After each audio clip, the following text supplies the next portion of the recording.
Iran పై Israel చేస్తున్న భీకర దాడుల్లో అమెరికా ప్రమేయం లేదని ట్రంప్ మరోసారి స్పష్టం చేశారు. అయినా లెక్క చేయకుండా అమెరికాపై దాడి చేస్తే తమ సాయుధ దళాలు మునుపెన్నడూ లేని విధంగా ఇరాన్ పై దాడులు చేస్తాయని ట్రంప్ హెచ్చరించారు. ఇరాన్ ఏ రూపంలో దాడి చేసినా వాటిని తిప్పికొడతామన్నారు. ఇరాన్ ఇజ్రాయెల్ మధ్య జరుగుతున్న యుద్దాన్ని ఆపడం తనకు చాలా ఈజీ అని ట్రంప్ పేర్కొన్నారు. తాను తలుచుకుంటే ఈ సంఘర్షణను వెంటనే ముగించగలనని తెలిపారు.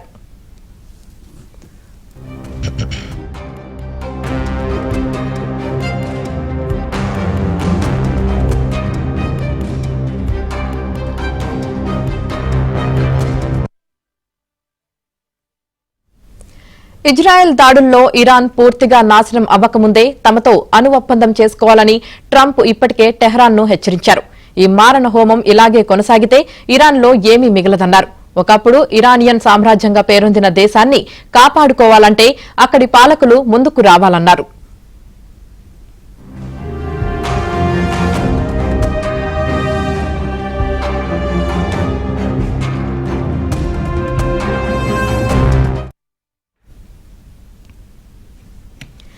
అయితే ప్రస్తుత పరిస్థితుల్లో అగ్రరాజ్యంతో చర్చలు అర్ధరహితమని ఇరాన్ విదేశాంగ శాఖ మంత్రి అబ్బాస్ స్పష్టం చేశారు.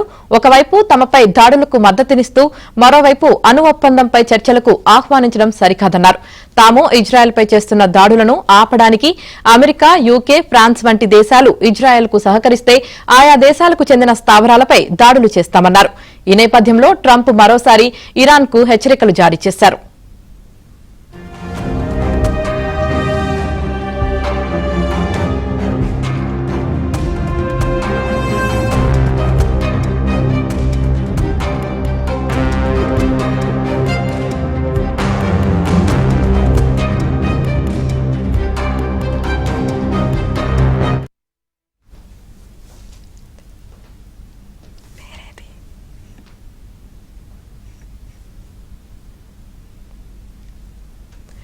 ఇజ్రాయెల్ ప్రధాని నెతన్యాహు తన కుమారుడి వివాహం విషయంలో కీలక నిర్ణయం తీసుకున్నారు.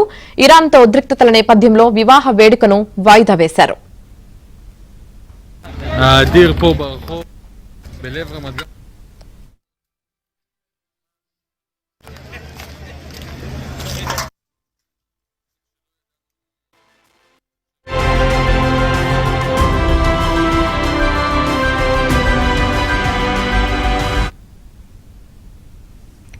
ఇజ్రాయెల్, ఇరాన్ మధ్య పరస్పర దాడులతో పశ్చిమాసియా రగిలిపోతుంది. ఐడీఎఫ్ దళాలు అటు గాజా, ఇటు ఇరాన్పై వరుస దాడులు నిర్వహిస్తున్నాయి. ఈ క్రమంలోనే ఇజ్రాయెల్ ప్రధాని నెతన్యాహు తన కుమారుడి వివాహం విషయంలో ఈ నిర్ణయం తీసుకున్నారు.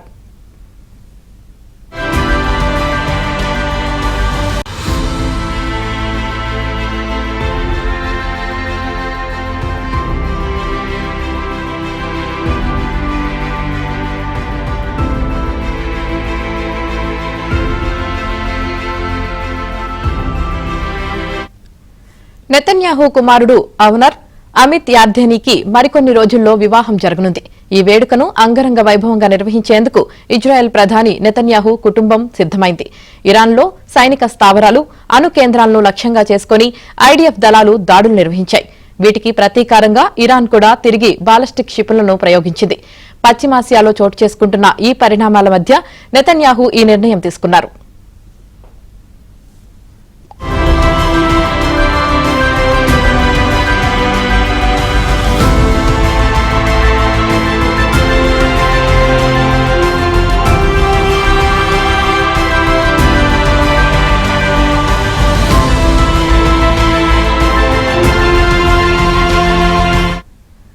గాజాపై ఇజ్రాయెల్ దాడులు చేస్తున్న నాటి నుంచే నెతన్యాహు కుమారుడి వివాహ అంశం వివాదాస్పదంగా మారింది.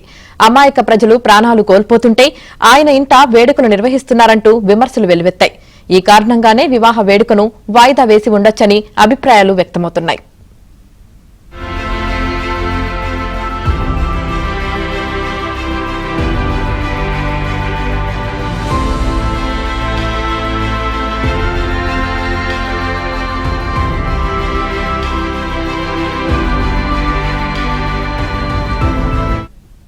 ఇక అదలా ఉంటే ఇజ్రాయెల్, ఇరాన్ మధ్య దాడులు మరింత ముదురుతున్నాయి. టెహ్రాన్లోని ఇరాన్ అణ్వాయుధ ప్రాజెక్టుపై దాడులు చేసినట్లు ఇజ్రాయెల్ తెలిపింది.